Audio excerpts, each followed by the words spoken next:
Gospel says that when the disciples in the boat, and this is not an easy journey, the boat ride that they had, but they were not terrified by that.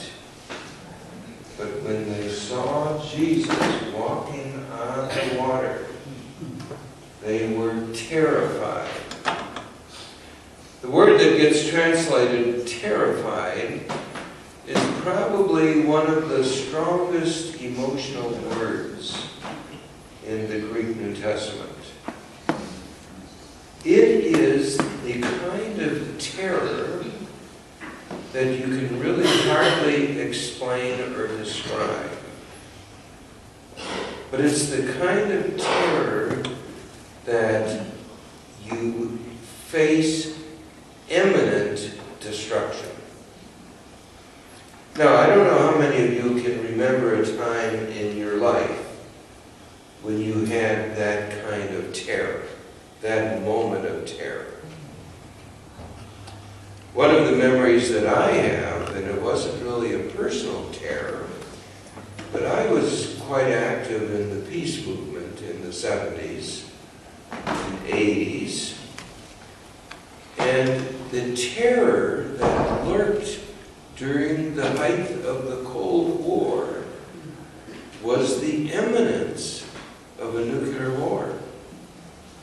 One of the images that was given quite often during that time was a clock, and midnight was the doom time, and it was 2 minutes to midnight. And then when the rhetoric of the Cold War got even more intense, it creeped up to a minute and a half. Now those of us who were active in the peace movement, we really felt on a visceral level the imminence of that nuclear holocaust. Well, the Cold War ended, and the clock got moved back. It is not even used anymore, but it got moved back to 5 minutes to midnight and even earlier. But just in the last week or so, the imminence or the possibility of a nuclear holocaust suddenly looms up. When you have two world leaders threatening each other with nuclear annihilation.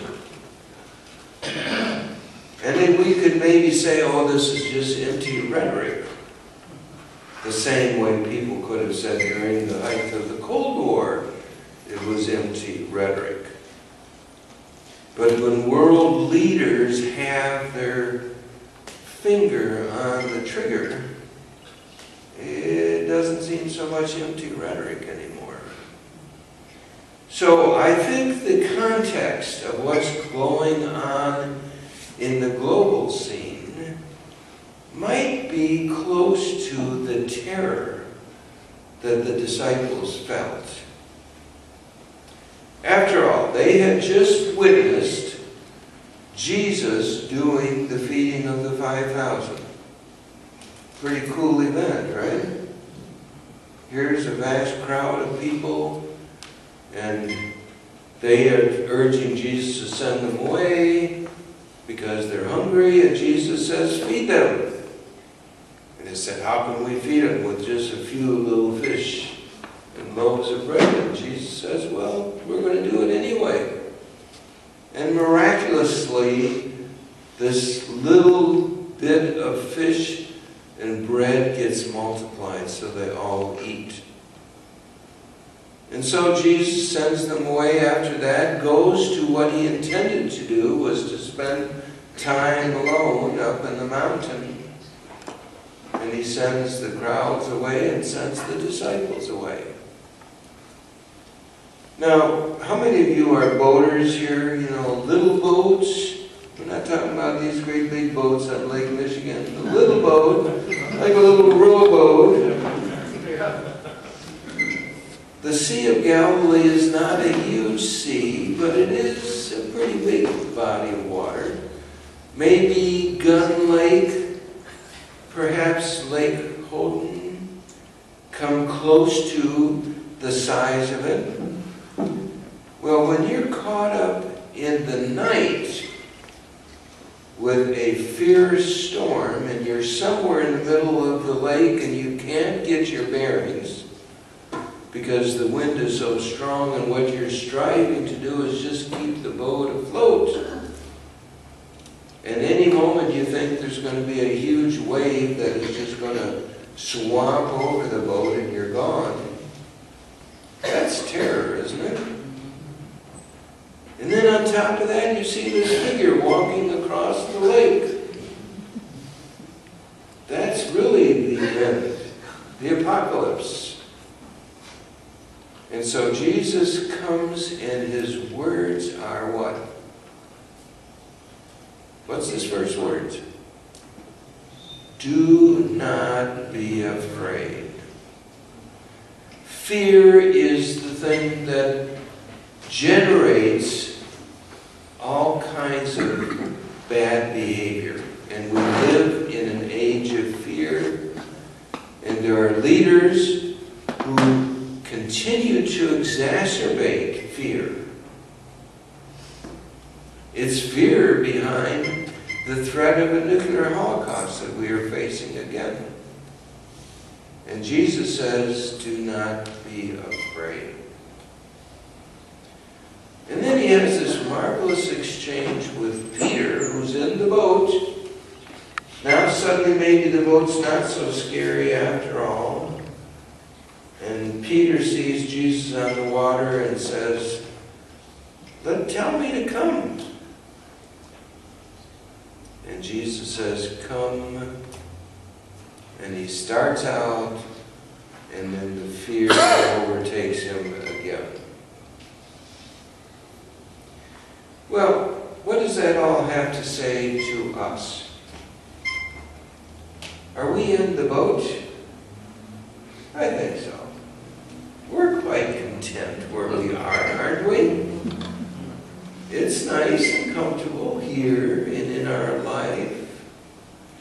And even though we know the tempest is raging around us, we know that North Korea and our president are launching verbal missiles at each other, it's okay, we're still quite calm.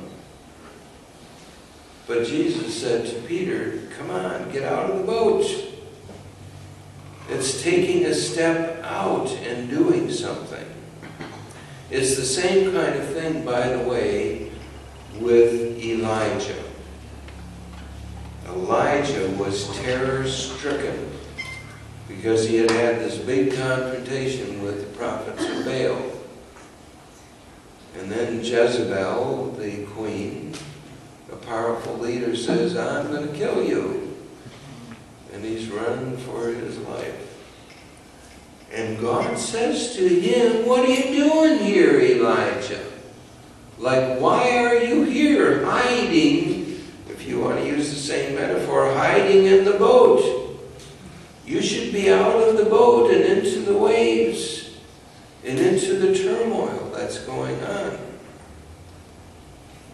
So it is scary times that we live in. And there's scary stuff going on. Not only the scary stuff of leaders threatening each other with nuclear weapons, but the scary stuff that's even in our own country of people who are hate mongers, who want to continue to parade their brand of exclusivity,